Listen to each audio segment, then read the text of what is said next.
je salue l'opportunité de cette loi. Et je crois que mes collègues l'ont dit, on va voter cette loi.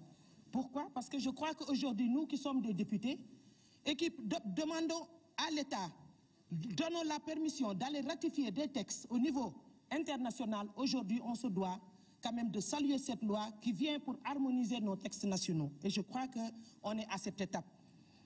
Je crois qu'aujourd'hui, les mesures qui sont là et les problèmes que nous rencontrons dans la contextualisation des faits au niveau international, on parle de terrorisme, ça ne s'arrête pas là, on parle de blanchiment d'argent, ça ne s'arrête pas là, on parle de drogue.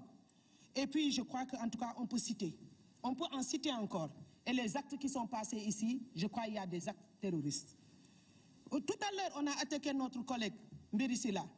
Mais est-ce que vous avez vu les nervis qui accompagnaient l'autre qui l'avait attaqué?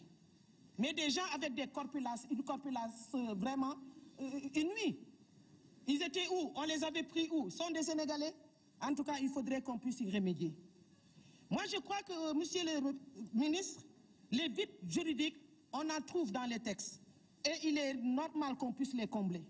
Il faut combler ces vides juridiques. Effectivement, une loi qui a été votée depuis 2017, il y a eu une petite révision en 2016. Je crois qu'aujourd'hui, en 2021, ce qu'on vit et autour des pays qui nous entourent, je crois qu'il est nécessaire qu'on puisse au moins rectifier, revoir ces textes et les harmoniser par rapport aux conventions internationales.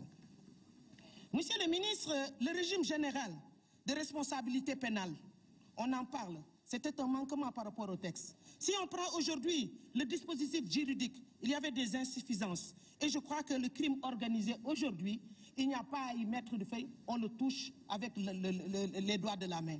Moi, je crois que, monsieur le ministre, la prise en compte de la criminalisation des faits doit être normale. Je vous ai dit l'autre jour en commission, monsieur le ministre, aujourd'hui, il y a la ZLECAF. Et cette ZLECAF doit nous permettre, nous, pays africains, de nous couvrir, de nous protéger et aujourd'hui de veiller l'un sur l'autre. Et je crois qu'aujourd'hui, il faudrait prendre en compte cela par rapport à la circulation des biens et des personnes, comme l'a dit les directives de la CEDEAO. L'association des malfaiteurs, monsieur le ministre, effectivement, il y a des Sénégalais qui sont là, qui jouissent de leur jouissance, comment on dit, juridique, qui ont des possibilités et qui s'allient à des étrangers. Et c'est pour cela que je dis qu'aujourd'hui, la délinquance a pris un niveau qui est international et ces malfaiteurs ne doivent pas être dans les mêmes prisons que ceux qui ont fait des délits mineurs. Il faudrait trouver des prisons spéciales pour ces malfaiteurs.